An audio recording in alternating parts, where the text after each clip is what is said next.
Hi, this is Eric Bibb, and you're listening to the Mixtape on Radio Fremantle. I'm not in the audience when I'm on stage. I'm on stage, and I love to hear myself coming back to me. I love to discover who I am through my own recordings. Writing songs has always been a passion for me. I started writing songs when I was about 14, I guess. And it's just something I do. It's almost like breathing, you know.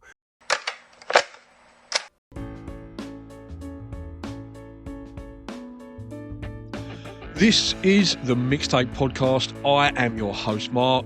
If you enjoy this week's episode, please feel free to rate it 5 stars wherever you listen to your podcasts. You can find over 140 archive episodes just by visiting the mixtapepodcast.com. And there you will also find the link to my Mixcloud.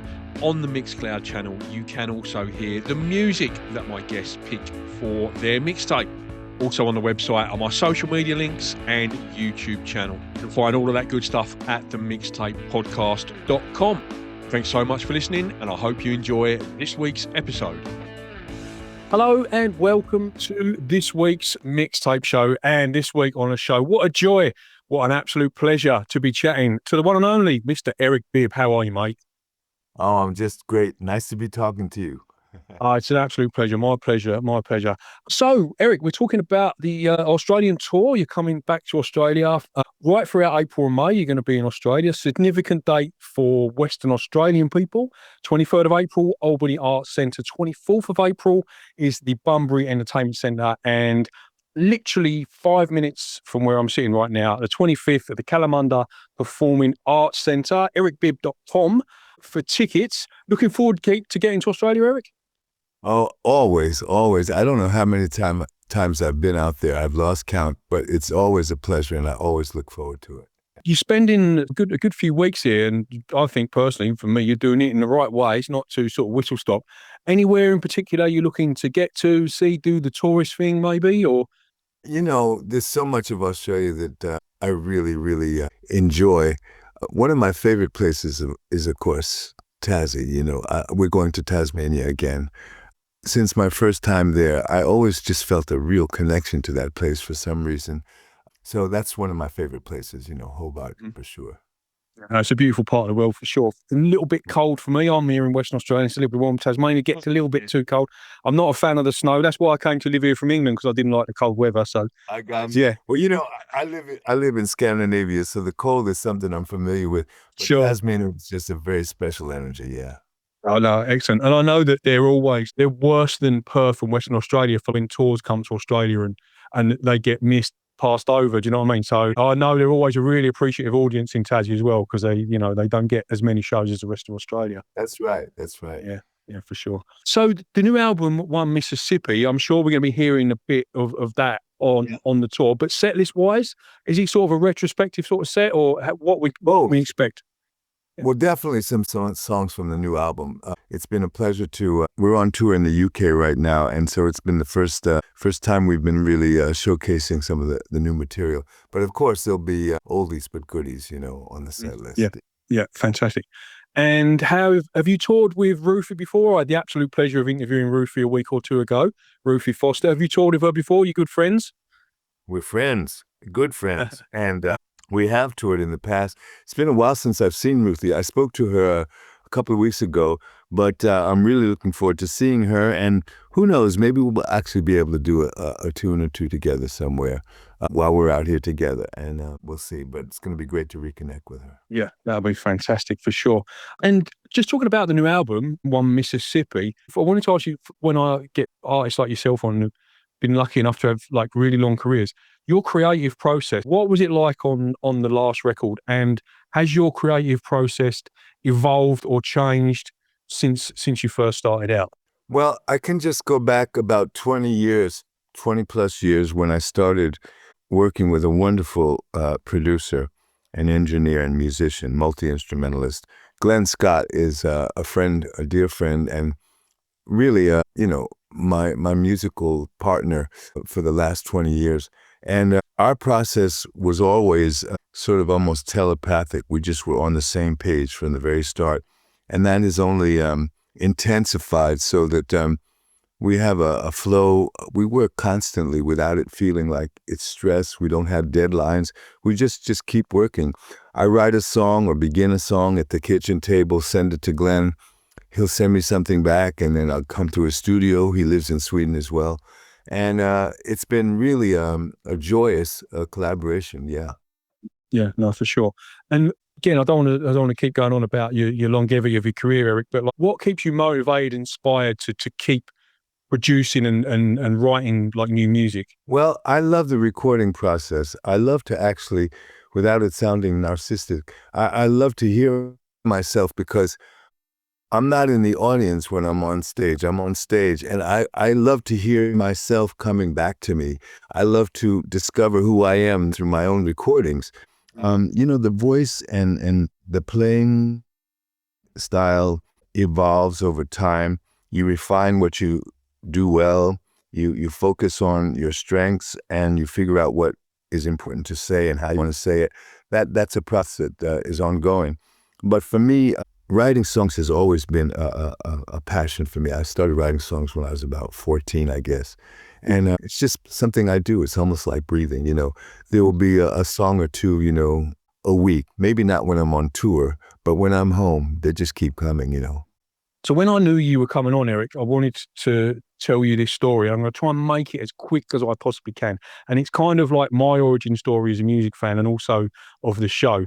So the mixtape is called the mixtape because I got given a mixtape when I was 17 years old by this guy, and it was full of blues rock, Led Zeppelin, and there was like Gary Moore, B.B. King, Buddy Guy, Robert Johnson. It was just jam-packed full of, classic blues and blues rock and stuff like that. And these two guys took me sort of under their wing, and I was their apprentice, but I was supposed to be learning about like engineering stuff, but they just taught me more about the blues and rock and roll and, stuff like that. And absolute, pivotal men in my life at that time. One of them used to go and see a band over where near he lived. And what sometimes would happen is we used to go and see this band. They used to do covers and they used to do their own stuff as well. And the first time I saw them was at a pub called the Lazy Toad in Beckenham. And they did this mind-blowing instrumental track that really put me in mind of like Albatross by Fleetwood Mac. It was incredible.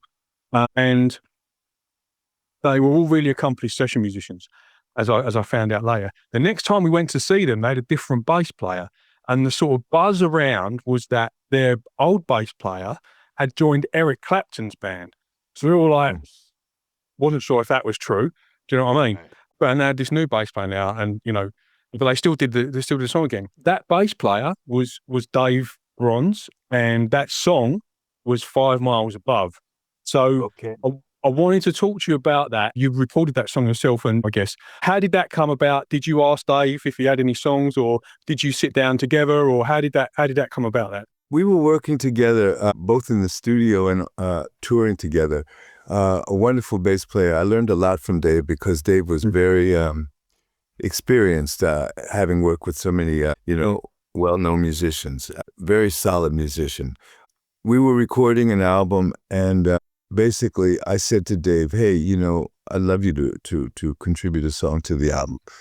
And he said, "Well, I got a song, 5 Miles Above, and I actually know who I want to have play on it as a guest instrumentalist, and that would be Robbie McIntosh, the great Robbie McIntosh, a great guitar player who's played with Paul McCartney and the Pretenders and John Mayer and everybody else." I'm currently on tour with Robbie. That was my first meeting. The session that produced our recording, Dave's recording and my recording of 5 Miles Above, was the first time I met Robbie McIntosh, and discovered in him a consummate musician who knew the vocabulary of the blues inside out. And we lost contact for a while, and then we reconnected, and now he's somebody who I call and who's featured on my recent recordings and who I'm currently on tour with. So it's been a wonderful way. Musicians do that. They introduce their mates to people they know, and it's a network that just keeps spreading. And that song, 5 Miles Above, a wonderful song, which Dave said, was a real experience. He just wrote it on a plane when he was flying somewhere. And the rest is history. Yeah, I had to tell you that story and get a little bit of insight from yourself there because, like I say, it was such a pivotal sort of moment in my sort of young life hearing that song for the first time, and that remains in my top 5 songs of all time. It had such an impact on me as a teenager. You're listening to The Mixtape. The Mixtape is brought to you in association with Giglist. Giglist is your one-stop shop for all your live events. If you're looking to get out and experience some live music, you can filter by artist, venue, suburb or date.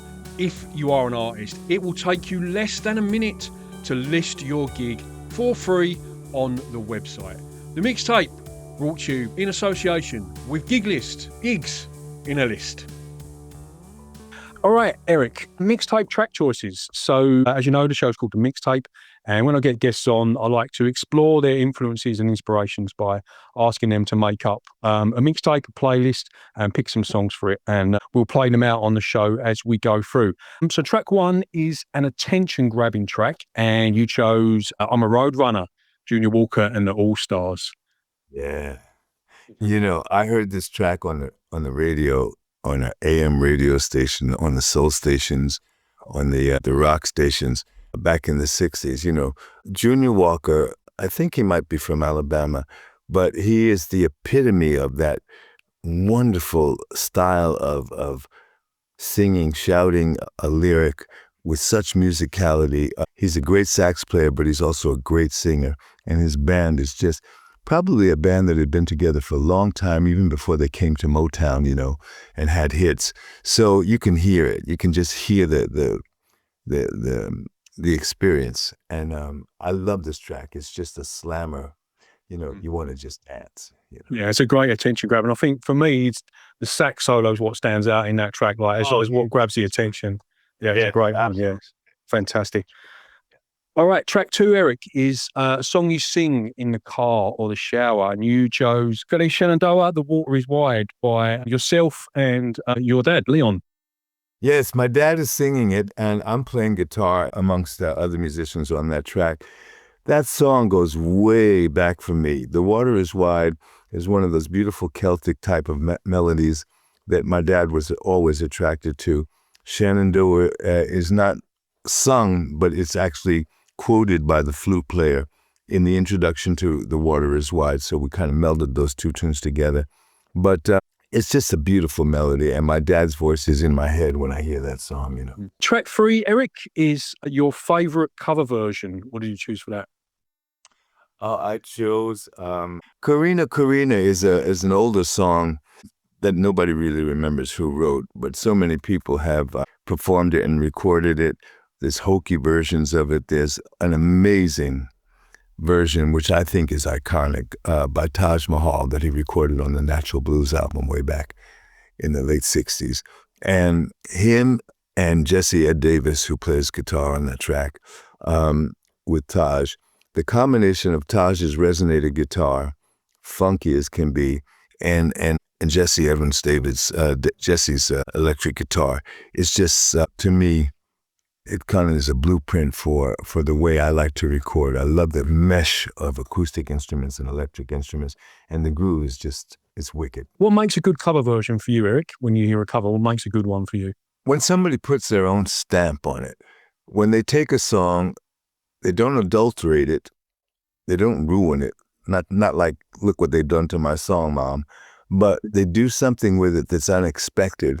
They bring something to it that was not on the original, but that still keeps the essence of the song and gives you a fresh look into it. I love that when that happens, and that, to me, is a great example. Mm-hmm. Track 4 of your mixtape, Eric, is a song you'd like to play to your 18-year-old self. You chose Heading Home for that one. Yeah, I wrote a song later in life, not when I was 18, but probably, 30 years later, called Heading Home. And it was like a kind of reflection on my journey. And I just felt like, in the ensuing years following my 18th birthday, what I've learned through my travels, through my journeys and my meetings with people is stuff that I think would have helped an 18-year-old, And if I'd known, it goes back to that thing, if I'd known what I know now then, where would I be? But, you know, you have to go through what you go through. And I just wanted to remind myself that, you know, we do get a little wiser with time, you know. What sort of stuff were you actually listening to as an 18-year-old, Eric? What were you into at that time? The list is long. You know, I was a music maniac from very early on in my life. So at 18, I was definitely listening to a lot of blues, and I mean both, you know, Chicago type of blues, Howlin' Wolf and Muddy Waters, but also, you know, country blues. And when I was a little older, 19, just about 20 years old, I met Mickey Baker, the great jazz and blues guitar player who was living in Paris at that time. He was the one who really introduced me to Robert Johnson's music. And what followed was a period of real marination in country blues, the older the better. And I met a friend in Stockholm who had a record store called Early Bird Records. His name was Bjorn Hamrin. I'm still in touch with him. But he had the most amazing vinyl collection of pre-war blues in Stockholm. And I just lived at his shop, you know, and it really gave me a vocabulary that I draw on today. Mm-hmm. Track 5 of your mixtape, Eric, is a song for a romantic interest, or, you know, if you're making up a tape or a compilation for someone, what song would you pick with that? Oh, I would pick Shirley Horn's Here's to Life. Now, Shirley Horn was an amazing musician, piano player, jazz singer, who had a Grammy Award-winning album in 1993 called Here's to Life, and it was arranged and produced by the great Johnny Mandel, a great string arranger, great producer. And the song is a great song. Sometimes I put that record on and just lie in bed and, you know, kind of drift off into a dream, because it's just a beautiful song, again, about, you know, an experienced person, a musician who's seen a lot, heard a lot, met a lot of people. And it's just grateful, you know, for the privilege of still drawing breath, you know. The joy that I get out of doing this show, apart from chatting to people like yourself, is being introduced to new music. And shamefully, I never heard of Shirley Horn until I listened to that track. Wow. What a voice. It just blew me away. And like you say, you mentioned the strings there. The strings on that recording are absolutely just phenomenal, out of this world. Yeah, so thank you for introducing me to the great Shirley Horn. Yeah, It's amazing. I love doing it. Yeah. That's the idea of the show as well, the mixtape. Like when you give people a mixtape, like that's sort of, It's a very cool idea, man. what I'm trying to do. Okay, finally for your mixtape, Eric, a deep cut, B-side or album track. You chose Dole Roller Blues. Dole Roller Blues by Garfield Akers. Now, you know, it's funny who gets known widely and who is not well known in the blues pantheon. But Garfield Akers recorded 4 tracks only, as far as I know, probably at the Peabody Hotel in Memphis back in the early 30s or 1929 even, somewhere back there. And he only recorded 4 tracks, and one of them is one of the grooviest, funkiest, just one man and one guitar tracks I've ever heard, Dole Roller Blues. The propulsion of the groove of his guitar playing is so supportive and so fundamentally funky. It sounds like a whole band. I'm sure this man and this recording back in the day influenced Robert Johnson. I just get that feeling. I don't have confirmation of it, but I'm sure he was aware of this track, because there's something inside that track that I could hear echoes of in Robert Johnson's playing. But it's one of the greatest country blues tracks I've ever heard. Mm. Fantastic. And the very definition of a deep cut as well. Yeah, I really enjoyed that. Amazing choice. Eric, it's been an absolute pleasure chatting to you, mate. Can't wait to see you 25th at Kalamunda Performing Arts Centre here in Perth. ericbibb.com for tickets. If you're down south, it's Albany Arts Centre on the 23rd and Bunbury Entertainment Centre on the 24th of April. ericbibb.com. Thank you so much for joining me, Eric. It's been an absolute pleasure, mate. Safe travels. Oh, it's been mine too, Mark. You take care and I'll see you. Thank you, mate. Cheers. Bye-bye. All right. All the best. Ciao. Bye, mate. Thank you so much for listening to the Mixtape podcast. If you've enjoyed this episode, don't forget to go to the top of the page and rate it 5 stars, or give us a like or follow on social media at the Mixtape podcast and radio show. Don't forget, there's over 100 archive episodes just waiting to be discovered. And all you need to do is visit themixtapepodcast.com. Thank you so much for listening. Until next time.